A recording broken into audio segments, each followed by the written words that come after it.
I'm Missy, and I have bipolar anxiety and schizoaffective disorder.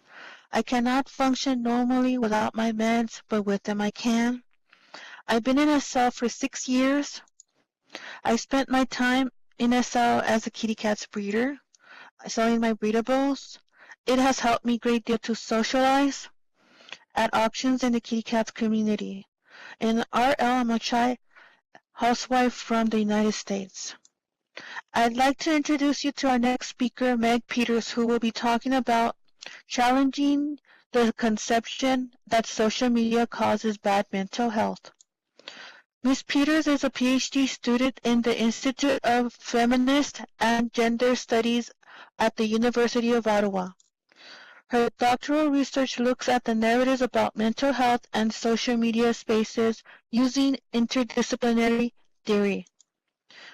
The recent proliferation of studies linking social media use with bad mental health has caused panic in some marginalized groups in our society.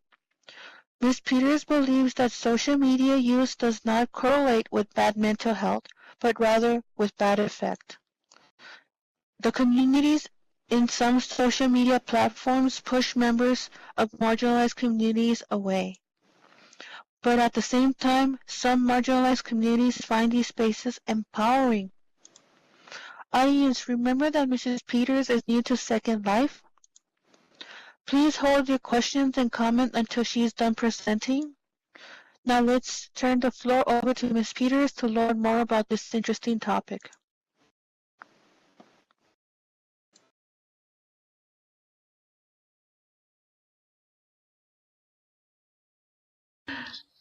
Hello.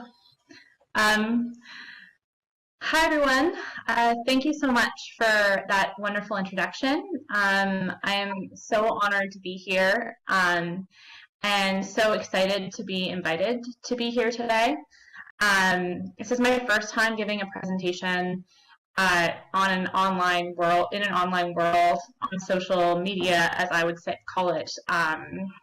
And I'm really excited to continue doing this work. So I'm going to start out here, and I'm going to get my transcription thing ready. Thank you so much for listening to me today. So let's see. So that's just my title, Community.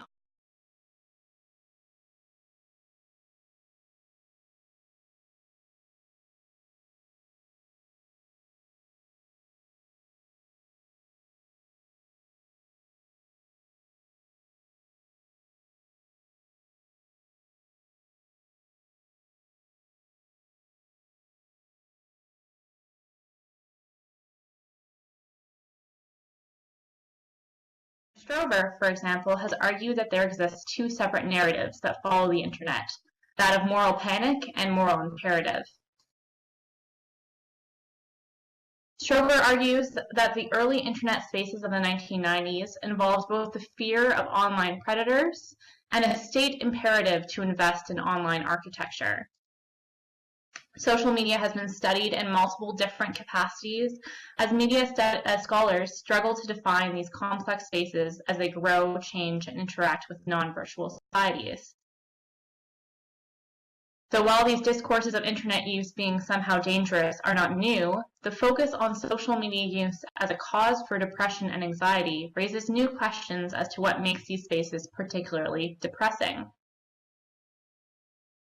The recent proliferation of scholarship examining the correlation between social media use and bad mental health has led to a similar increase in pop culture periodicals that use this scholarship as their basis. So slide 2. I'm going to move to slide 2 here.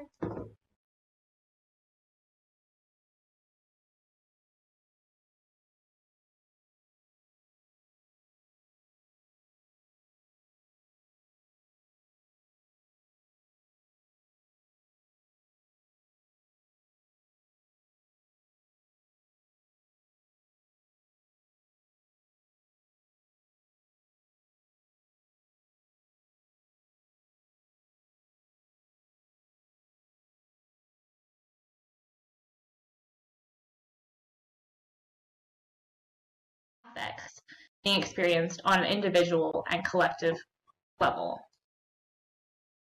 I'm just going to change my camera view here to see if I can look at the slide behind me. Maybe if I snap that. Sorry, everyone. There we go.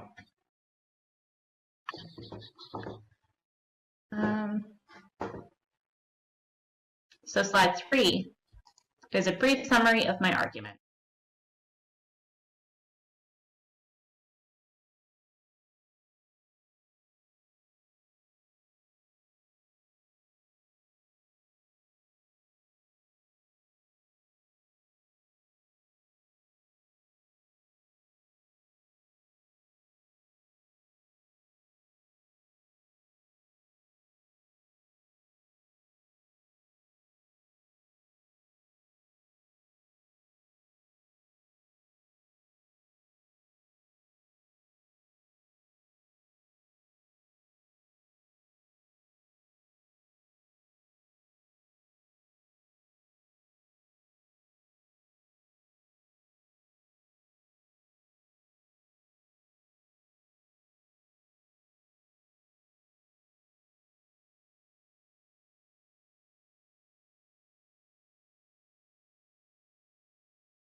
Examine the archives that exist in online spaces for their effective registers and how these affects circulate.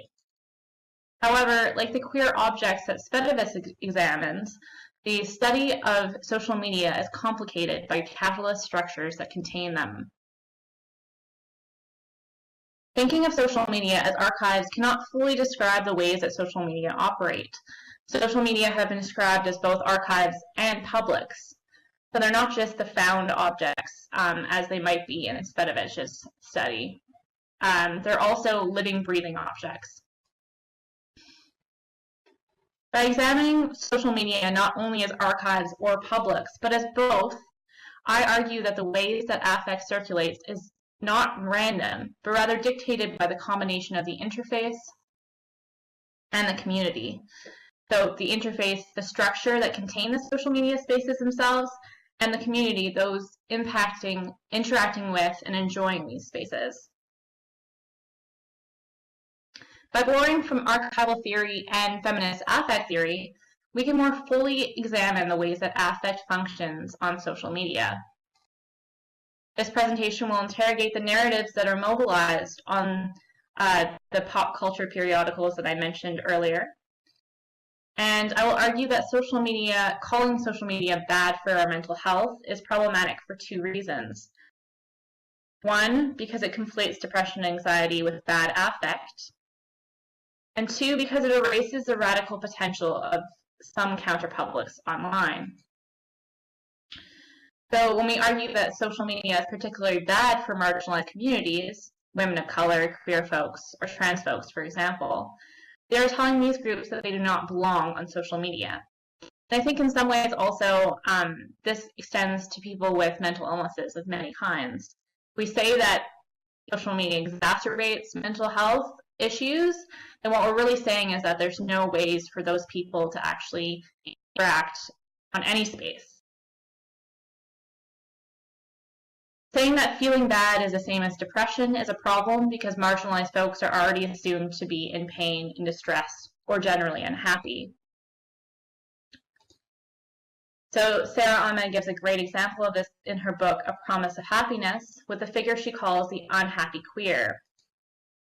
If happiness is connected to marriage, children, monogamy, and heterosexuality, then all those who do not fit the perfect image will be automatically unhappy. Sorry, am I going a little bit too quickly?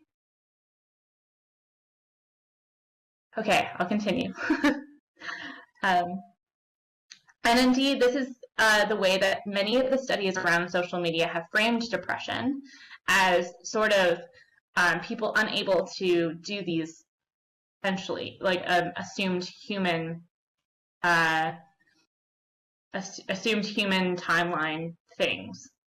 Having children is one of those. Getting married, buying a house, all those things. A bit too fast. Okay, I'll slow down a little bit. Sorry. So slide 4. This is just one example.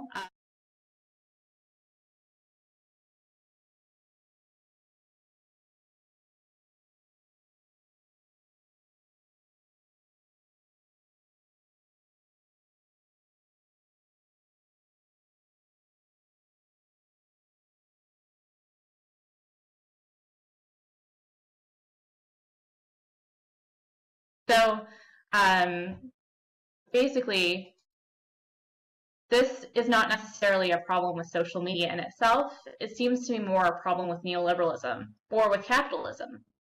So all of us, we want to be on vacation because we hate the dull jobs that we have. And when we see other people being on vacation, feel bad. So this connection between social media on the one side and mental health on the other seems to be less about depression and anxiety, really, and more about the structures that tell us what feelings we're supposed to be having and when. I think it's especially important to take notice of who is imagined to be impacted by the ills of social media. In many studies and many of the pop culture periodicals that follow them, young people are framed as particularly at risk. Young women, we are told, care too often about their image. Young women must safeguard themselves against the images that circulate on social media. And many periodicals imply that young women should distance themselves from these platforms, instead perhaps focusing on, quote, real relationships. Why?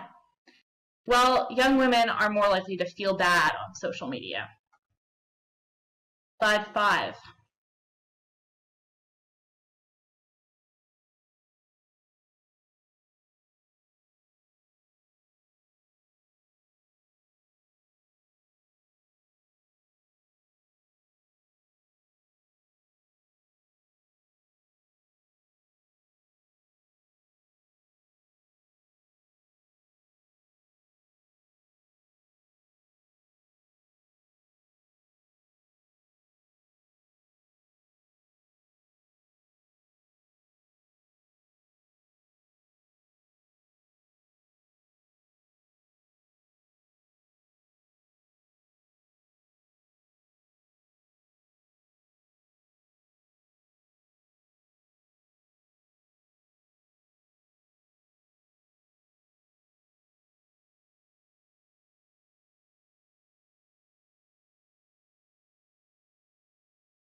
Today, I'm just going to be looking at one part of that. That's a very long list.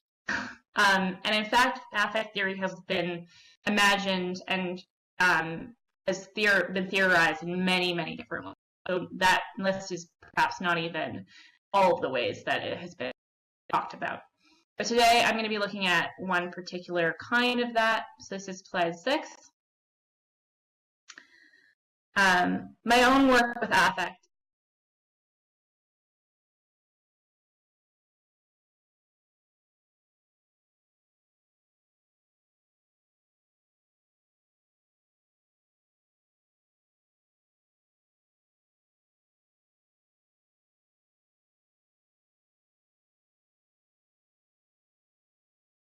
Lauren Berlant has challenged the individuality of affect, arguing that sentimentality, pain, and pleasure are beyond individual feelings. She argues that to imagine a marginalized subject without pain, or to attempt to reconcile this pain through legal processes, reinscribes privilege as desirable, or the most desirable position.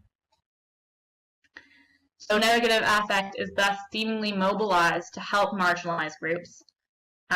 We might think about this in the ways that Black folks are often represented as in pain or in crisis.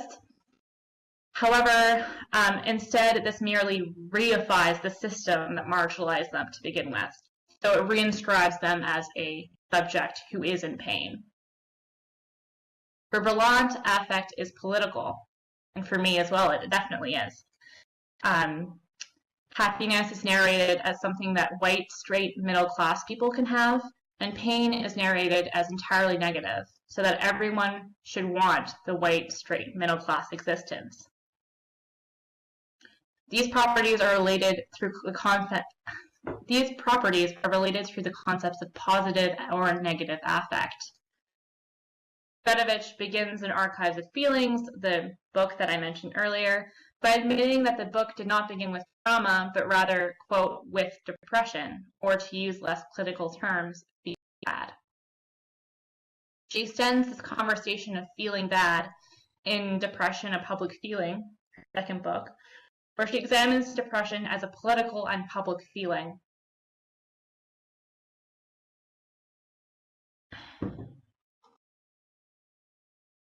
Bedovich argues that neoliberal concepts of work ethic and corporate culture have resulted in a public feeling of depression, or the inability to keep up.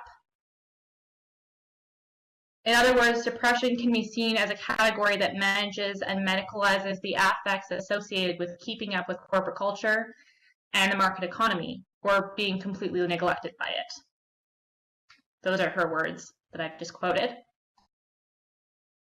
By using depression as a key word, Svedovich can conceptualize everyday negative affect and feeling in all of its tedium and monotony as powerful and important in itself.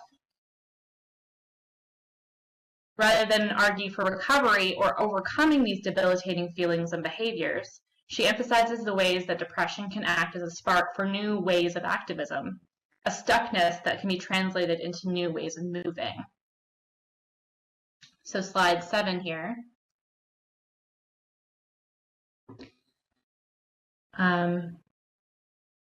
Okay. Maybe I don't know if you saw that. Luke is saying, please can you explain to the audience what you mean by the term affect, as you are using the psychological definition of it as an emotional state or response. Can you just define the term affect? Thank you. Definitely. Okay, so affect is really hard as a term to define, which is part of the reason why I tried to use that very broad definition earlier around what affect theory is. Affect is both a collective feeling that might sit in a room, or it might be that we assume we're supposed to be having because of the culture of that. That's sort of the way that I view it. It's not necessarily the same as emotion in the way that cognitive emotional theories have worked in philosophy, but it's rather sort of imagined around this political but also a bodily experience. So the way that we feel bad, for instance, is not just some sort of emotional feeling, it's also something that's felt in our body. So that's sort of like the starting point around thinking about affect in this way. I also think that bad affect is not necessarily always bad. So yeah, it's a huge term, and I'm sorry that I couldn't give you a more succinct definition. Is it okay if I keep going? Just a second. Luke is giving the example. The antidepressive drugs made him present with blunted affect. Is that an appropriate use? Yes, I think so. And I mentioned this before, and I'm going to talk about the way that Sarah Ahmed uses affect as sort of like if a Black person walks into a room full of white feminists and suddenly the feeling in the room has changed, right? That could be a representation of affect because of the ways that we are confronted with our difference in a room. Does that make sense as well? Thank you. That's helpful. And please continue. I'm apologizing for interrupting. Oh, no worries at all. I'm happy to clarify. It's a huge term, and it's something that I'm still grappling with myself. So that's perhaps why I'm struggling to find a succinct definition. All right, so going back to Sarah Ahmed, who is my favorite. I love her so much. So in contrast to Cvetovich's work with depression, Ahmed reflects on happiness, pointing to who we imagine to be happy and to whom we allow happiness to reflect. Happiness, she argues, is structured around a particular kind of life, one that is racialized, white, heterosexual, and middle class. There are particular happiness scripts, Ahmed argues, that act as prescriptive assumptions of what kind of social dynamics will lead to good affect. So she says, and I'm quoting her here, rather than assuming happiness is simply found in happy persons, we can consider how claims to happiness make certain kinds of personhood valuable. Attributions of happiness might be how social norms and ideals become effective, as if relational proximity to those norms and ideals creates happiness. These scripts functions as norms or goals for people to aim towards. I'm going back to my own words there. That was my own words. If we refuse these dynamics or are unable to accomplish them, we're framed as causing unhappiness, or perhaps as willingly choosing bad affect. According to Ahmed, affect is not individual or necessarily contained in the body, but it is shaped by wider understandings of goodness and badness and what we imagine to make up the good life. Cvetovich, Ahmed, and Berlant can help frame what I call normative affect as a divide between what is imagined to be proper or normal feelings and improper abnormal feelings. My work is interested in tracing how feelings operate on social media and how communities interact with inevitable negative and positive affects that surround network publics. In Emotion Online, Joanne Gard-Henson and Christine Gordon engage with the affective connections that take place online. They argue that all media is necessarily emotional media, and that all uses of social media are in the pursuit of community, togetherness, belonging, reassurance, comfort, and/or emotional support from others. Examining affect online, therefore, means looking to communities' feelings, looking at community feelings, or public feelings, as Cvetovich would say, and also means resisting the urge to pathologize negative affect, as Cvetovich refuses to do throughout her work. So again, I'm here sort of highlighting the ways that I don't see all bad affect as necessarily bad, just in the same way that Cvetovich is refusing to imagine depression as a bad thing all the time. By challenging normative affect, I hope to also challenge narratives that circulate around. Sorry, that was pretty quick. By challenging normative affect, I hope to also challenge narratives that circulate around certain technologies being bad for us. Internet technologies have been framed as bad for our mental health since they began being used. However, the correlation between internet use and bad affect or bad mental health is more complicated. So slide 8.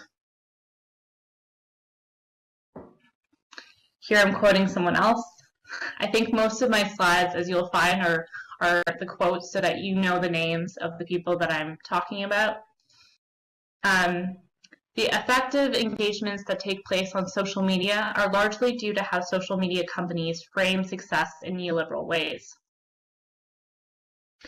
Later in this presentation, I will show how this framing of success can absolutely lead to bad feelings.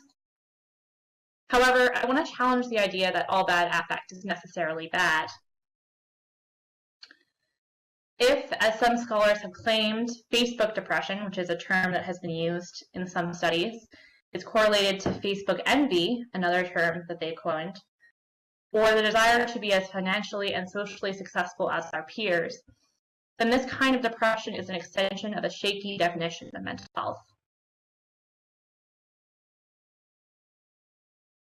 These depression symptoms seem to be very connected to exactly what we imagine to be success. So Philip Rosenbaum and Heather Lebert argue that the term mental health is problematic because mental can mean anything involving a person's consciousness, including a person's thoughts, feelings, affects, emotions, beliefs, expectations, hopes, dreams, judgments, and ideas of who and how they became that way, so their history. Connecting mental with health, they argue, is dangerous because of the binary of healthy and unhealthy. If the medical system can define what is or is not a healthy mind, they can also define what thoughts, feelings, affects, emotions, beliefs, expectations, hopes, dreams, judgments, and healthy. This gives the medical system a very powerful ability. Of course, this is not to disregard the very real experiences of mental distress that take place because of what thoughts, feelings, affects, emotions, beliefs, expectations, hopes, dreams, judgments, and histories are already structurally framed as healthy or unhealthy. For example, if I am told as a woman that my body needs to be a certain size my entire life, from many different sources, including my friends and family, it would make sense for me to be actively attempting to change my body and or feeling bad about my body. These bad feelings are real feelings and can lead to real bodily symptoms as well. However, treating my single body does little to change the larger structure of control that exists around my body. So slide 9. I'm going to take a sip of water here.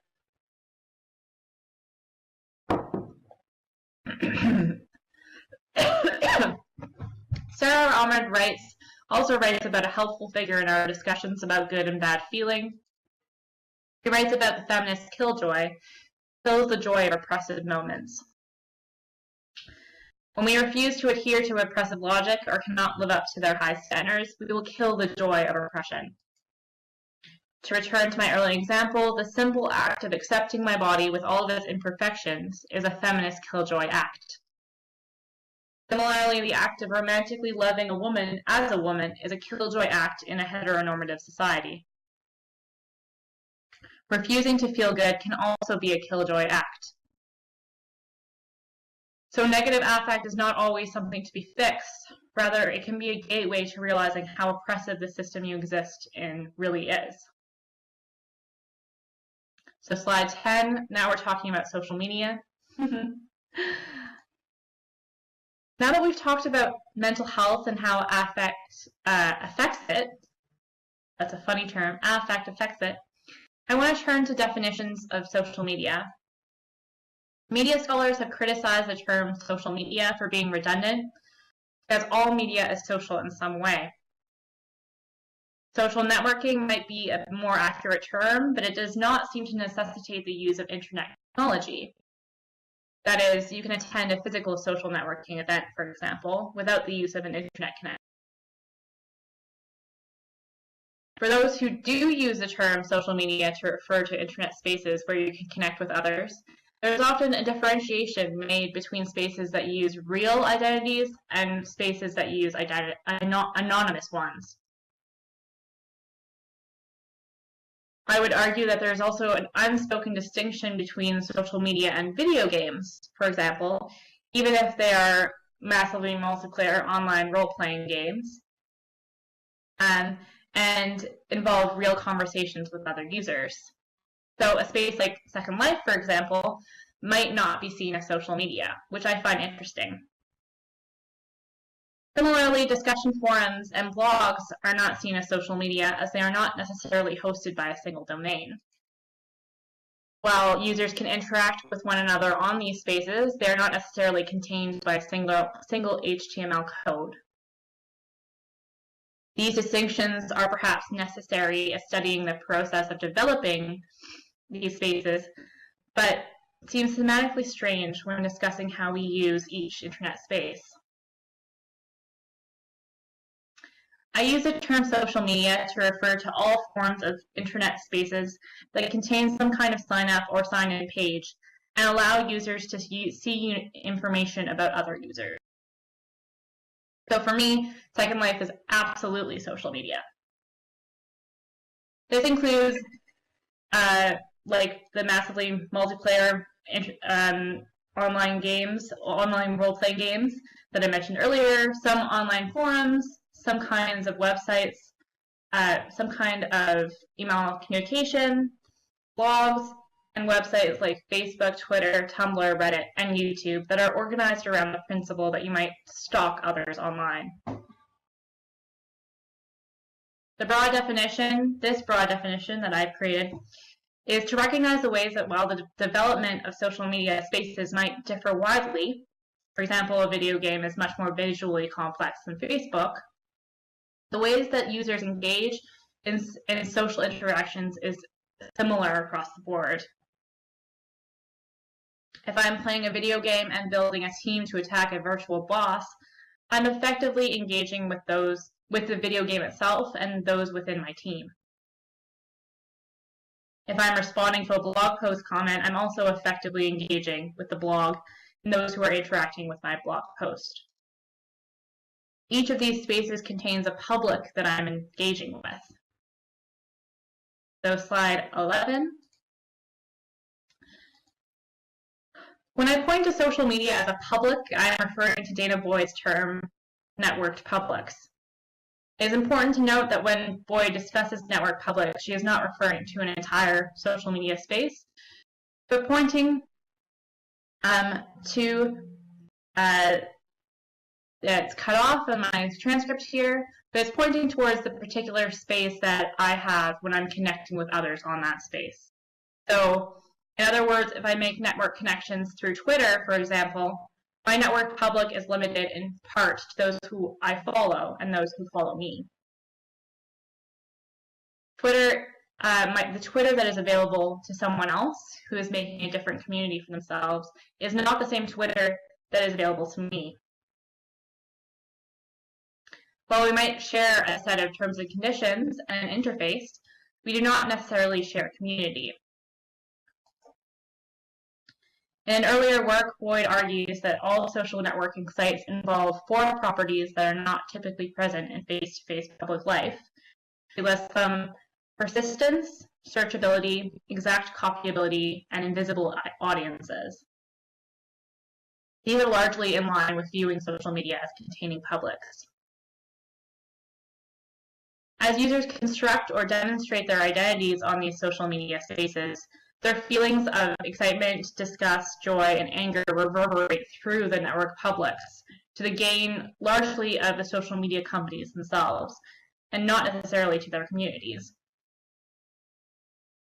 As Kylie Jarrett argues in The Digital Housewife, the affective labor that takes place on social media is to the benefit largely of companies, while individuals create connections that seemingly erase their alienated state.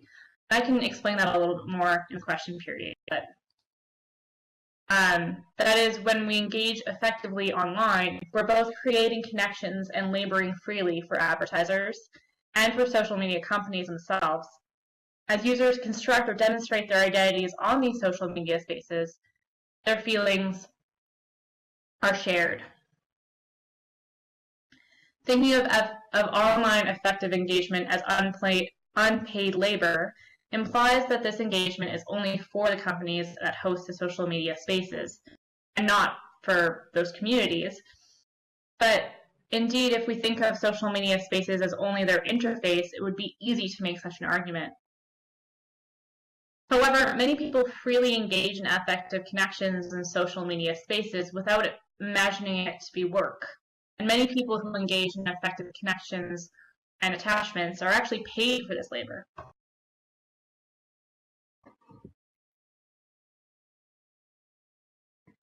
These realities are also not random, as particular bodies are welcomed and paid to toil in social media spaces while others are not. So slide 12. Boyd argues that network publics exist because social media can allow people to gather and connect, hang out, and joke around, describing them as a combination of the interface and the community, both a spatial sense and a sense of an imagined community.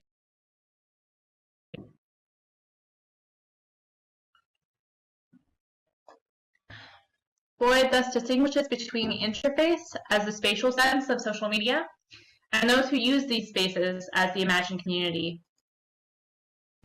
Tobias Ron explains this categorization well when he describes trans logging on YouTube as an effective counter-public.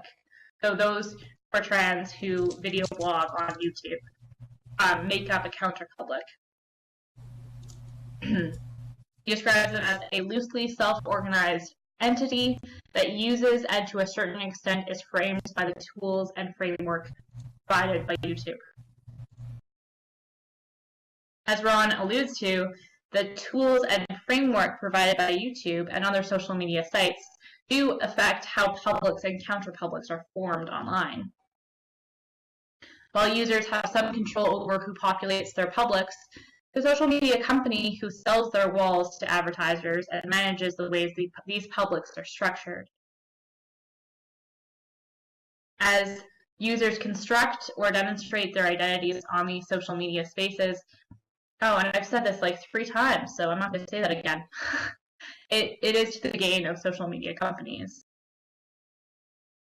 Let's see, slide 13. So there's a difference between the users that are connected through social media and the space itself, so the community and the interface. Many social media spaces are constructed for a very particular kind of user.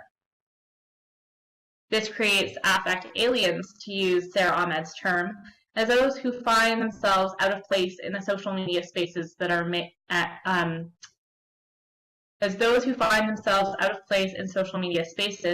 to feel bad. So Ron and McClellan give a good example of why we should be aware of how social media spaces can create conflict with affective normativity for particularly racialized and gendered bodies.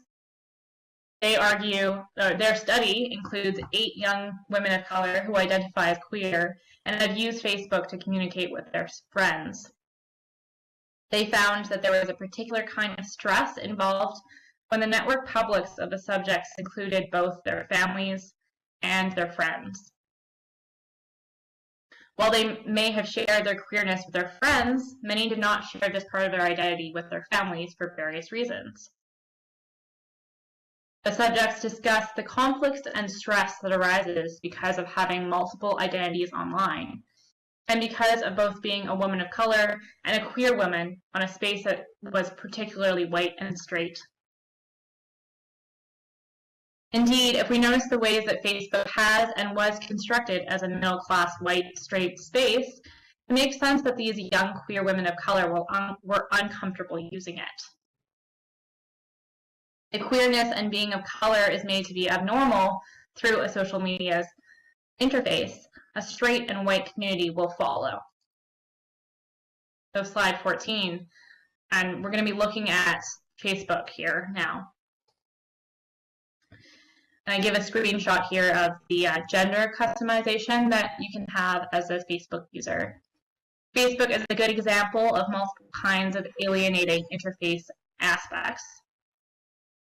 For example, trans lives are limited on Facebook.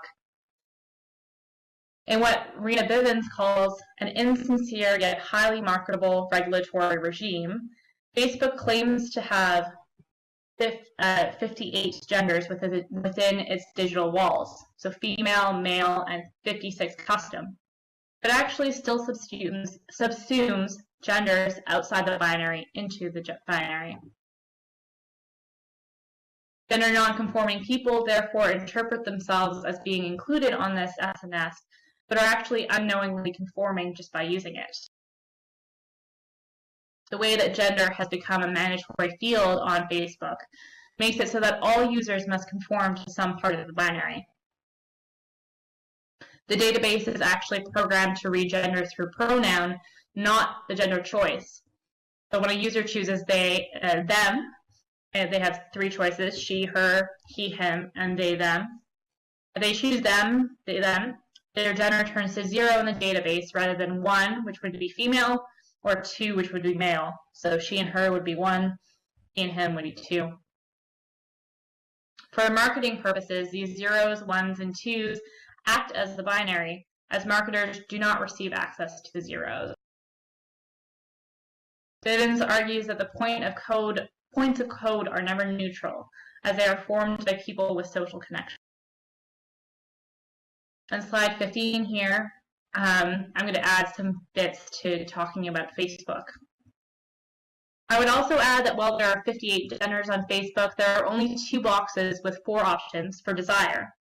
Users can be looking for men or women, both or neither. It is therefore possible to be looking for an intersex person, for example, or for a gender fluid person, even if those are part of the options for gender identity. So what exactly is this saying about desire? Who is desirable and who can be desired, right? Facebook is also primarily a white space, middle-class markers of success built into its environment. And so I have a screenshot here of the boxes of men and women, and I also have a screenshot on the slide of the event function on Facebook. So some of these events, life events, on the timeline function include weight loss, for example, but do not include weight gain. We also have overcoming illness being on this list as well, which I always find interesting. So it's no wonder why Facebook admitted recently that social media is bad for mental health, as Facebook itself is unwelcoming to trans folks, to queer folks, to poor folks, and to fat folks. And in some ways, you could argue it's also unwelcoming to disabled folks. So, slide 16. While Facebook's creator has argued that the current format of sharing allows for the current format of Facebook allows for frictionless sharing, Robert Payne argues that sharing on the internet reinscribes intimacy in new ways and translates sociality through mediated and capitalist processes. In other words, Facebook's frictionless sharing depends on the friction of its interface, a space that is made for very particular bodies, so cis, straight, white, middle-class bodies. Calling sharing frictionless also erases the work of the sharing itself, as Payne also argues. So he says, and I'm quoting here, Zuckerberg's narrative of Facebook's evolution over several years carefully avoided naming how users have labored to build the application's unrivaled network coverage for the practices of friending and sharing. Facebook effectively does 2 things when it imagines itself a space of frictionless sharing. It portrays itself as welcome to all, despite an interface that is built for a particular kind of community, and it erases the work and personal material that takes place on its platform. Slide 17. Rena Bivens and Oliver Hansen argue that the ways that gender is categorized on social media is largely because of the marketing and advertising.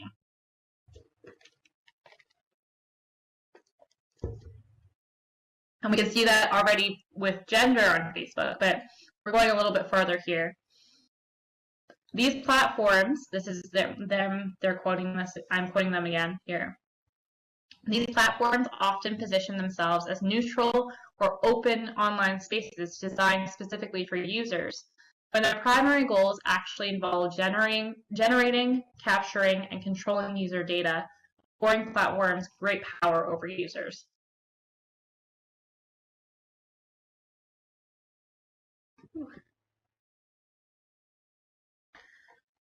Marketing companies place us under constant surveillance, recalibrating categories in response to data collected from our online activities that make up our digital fingerprints. The result is archives that ignore the privacy issues involved in intersectional identities. Even for the platforms that do not have gender on their initial sign-up pages, gender is still sold to advertisers and other data collection methods. For example, despite maintaining genderless platforms, Twitter and LinkedIn can still offer gender targeting to advertising clients by algorithmically inferring gender in the background. As a Twitter for Business page notes, gender is determined via public signals that users share on Twitter, such as the usernames or accounts followed. My voice has stopped. Oh no.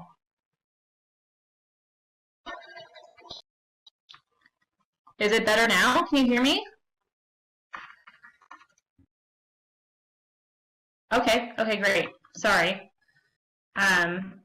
Because this information is generated for the advertisers, it is not necessarily available for the users themselves.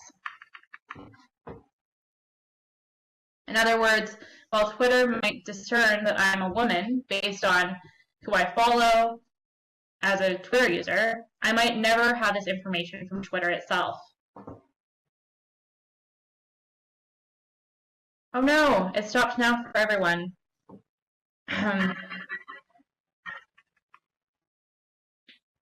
Back now, okay. I'm so sorry about that, everyone. I was worried that something like this was going to happen. Okay. Slide 18. So now we're going to look at back to Tobias Fraun, who talks about trans bloggers on YouTube. Gender is also absolutely relevant on YouTube. Tobias Fraun's study about trans bloggers exemplifies this. Fraun writes, bloggers are continuously revising, retelling, and recontextualizing online life stories that serve as an ever-changing personal and collective archive within YouTube. However, the tools of YouTube have changed over time, making it more difficult for trans bloggers to use the space. Ron writes that when YouTube began in 2005, its mandate was for anyone to upload their own videos. YouTube's slogan was, at the time, broadcast yourself, a slogan that encouraged individuals to connect with others. After YouTube was rebranded in 2012, user-generated content has been decreasing over time, with more commercial content growing in its place. More recently, I would add that trans bloggers have been affected by YouTube's decision in 2017 to flag trans material as mature content, blocking any user under 18 accessing trans blogs.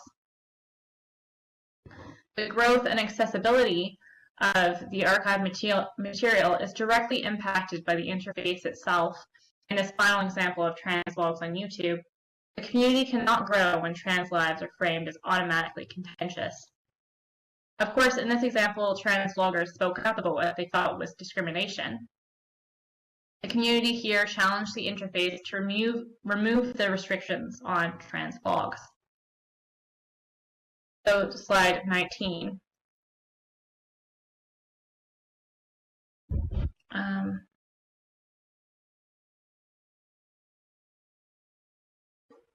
Okay. In transmedia moments, okay, there's someone shooting at me now. In transmedia moments, Tumblr 2011 to 2013, Marty Fink and Quinn Miller explored the vibrant queer archive that could be found on Tumblr before it was sold to YouTube to Yahoo in 2013.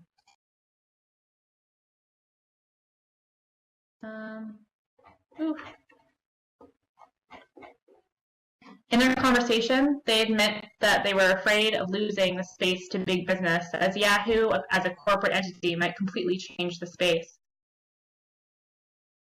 The Tumblr that they know and love is a particularly queer space that encourages the merging of identities rather than causing a complicated anxiety. They see Tumblr as a kind of archive that encourages the maintenance of copyright and challenges a white supremacist culture. So this is what they say. Tumblr has facilitated the online emergence of call-out culture, where people of color can draw awareness to and effectively critique daily practices of racism and cultural appropriation that often go unchecked. Queer trans women of color use Tumblr as a space to facilitate collective departures from cis and trans norms in ways that illuminate the range of possibilities online. I've also personally experienced Tumblr before and after 2014, this purchase by Yahoo.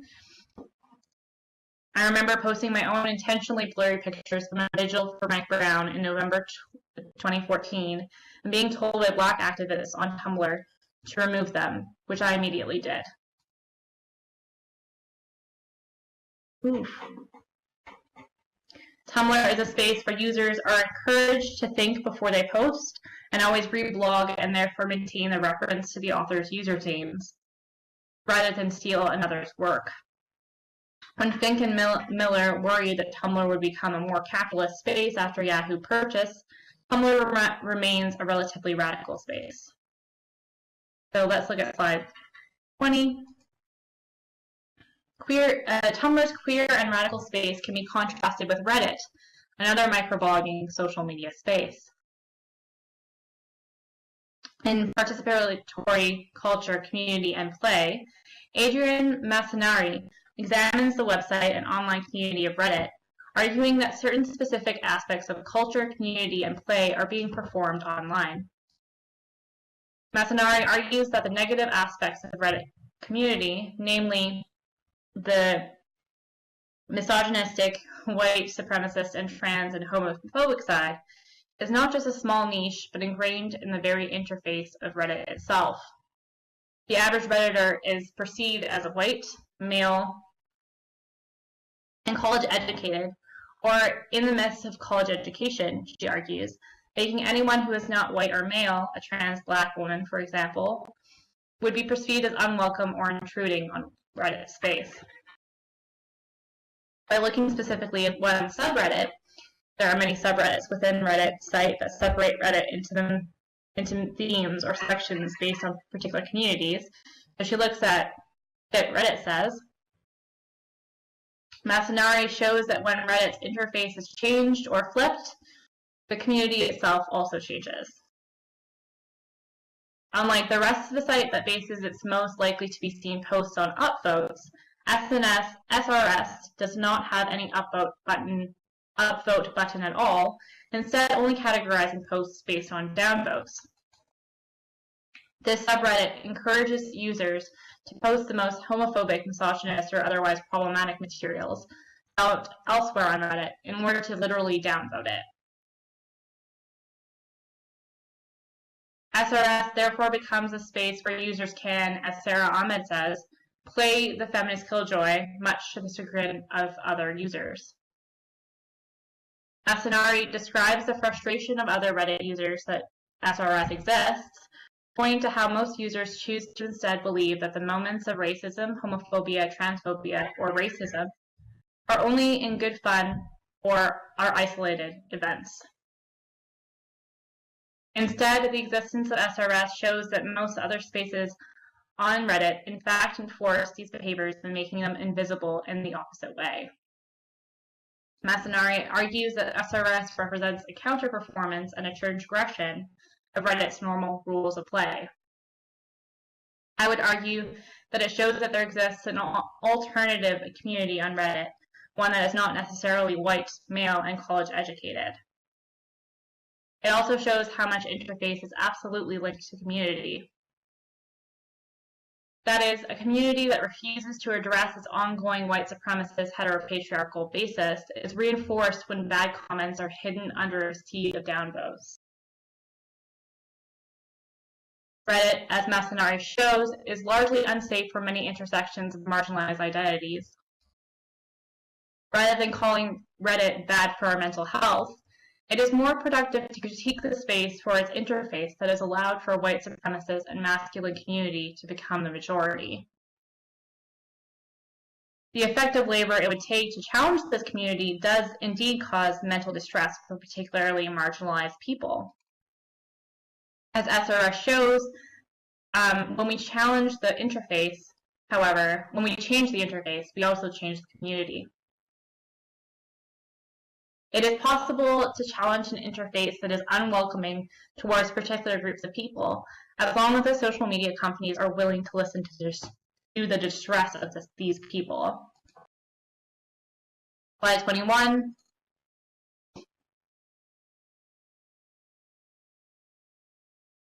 I'm going to skip this part, I think, because we're running low on time. But basically, to sort of summarize it, in a book called The Mental Health in a Digital Age, we have this argument that online hate speech is related to negative affect, mental stress, and mental distress. And I think that I'm not sure how to continue using my speakeasy now because I'm going to be skipping a couple slides. If you really want to do that, you can go into your speakeasy and delete everything above the part you want to start at. Okay. Remember how to edit it? I don't know how to edit it. Let me... Okay, don't worry about it, just talk. Okay, I won't worry about it, I'll just talk. So basically, I want to argue here. Oh shoot, now I'm stuck doing something.